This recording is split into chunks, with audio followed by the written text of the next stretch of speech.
Dandelion.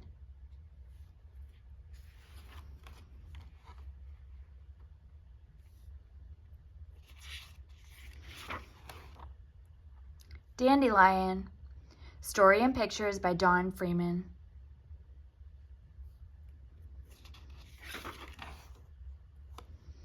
On a sunny Saturday morning, Dandelion woke up, stretched and yawned, and jumped out of bed. After doing his daily exercises, Dandelion looked out of the window, blinked his eyes, and said, "I wonder if the mail has come." He put on his sweater and went outside to the mailbox. There was a letter, and it was written in fancy gold ink.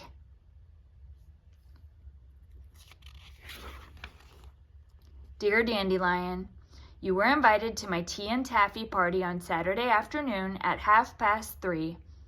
Come as you are. Sincerely, Jennifer Giraffe. Dandelion was very excited. "Why, that's today," he said.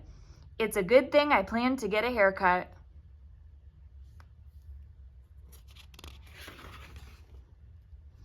As soon as he had washed and dried the breakfast dishes and made his bed nice and neat, he ran down the street to the barber shop.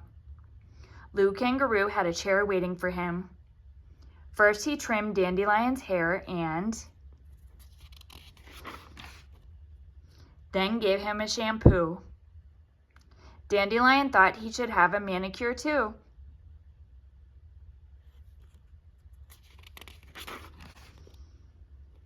When Lou Kangaroo had finished, Dandelion looked a bit foolish. His mane was frizzy and fuzzy and completely unrulish. "Maybe a wave would help," Lou suggested, showing him a picture in the latest fashion magazine for lions.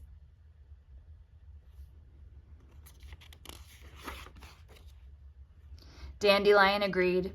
This was exactly what he needed. So Lou went about curling his mane.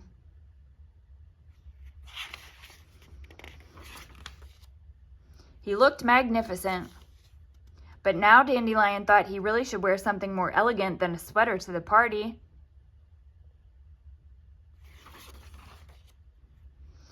"This jacket is the very newest style," said Theodore the tailor, "and it just fits you. All you need now is a cap and a cane. Happy Crane will be glad to help you."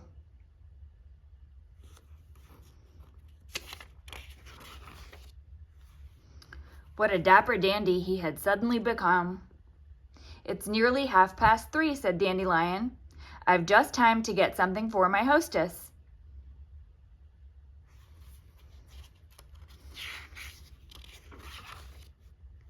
A bouquet of dandelions would be perfect.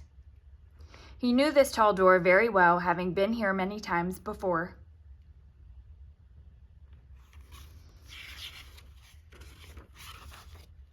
He rang the bell. When Jennifer Giraffe opened the door, she looked very surprised. "Yes," she said. "What can I do for you?"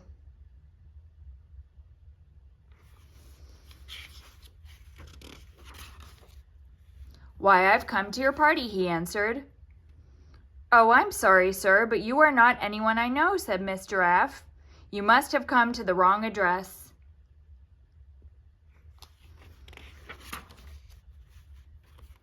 And with this, she closed the door right in poor Dandelion's face. "I'm Dandelion," he roared. "You've made a mighty mistake." But there was no use knocking. The door stayed tight shut.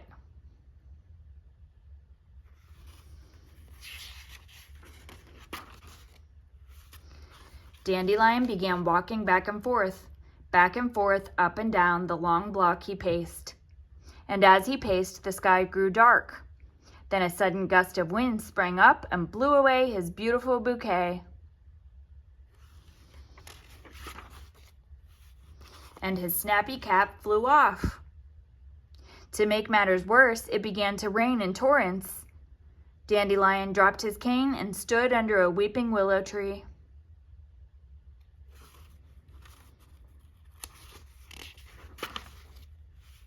But the rain poured down through the branches. Dandelion was soon soaking wet, and his curls came unfurled. He took off his jacket and hung it on a willow branch. Luckily, he had kept on his sweater.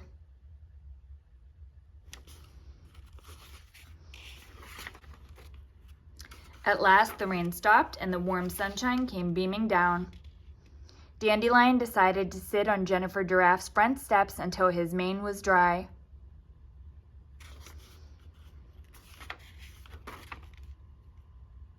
While he sat there waiting, he spied 3 dandelion flowers under the bottom step where they had been protected from the wind and the rain. He picked the dandelions and said, "I think I will try again."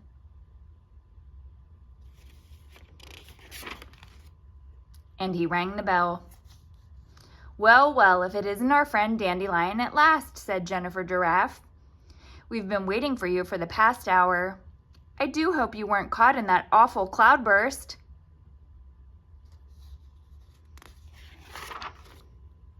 Everyone at the party greeted him heartily.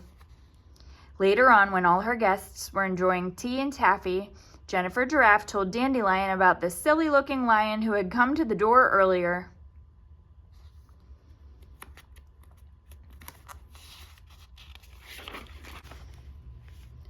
Dandelion almost spilled his cup of tea as he reared back and laughed uproariously.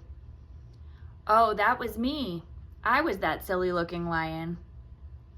Miss Giraffe was so flustered she got herself all tangled up in her long pearl necklace. "I do apologize for having closed the door on you," she said, blushing.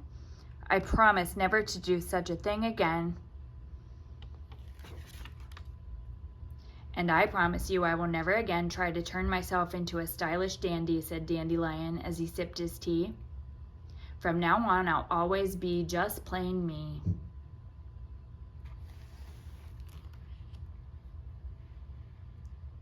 The end.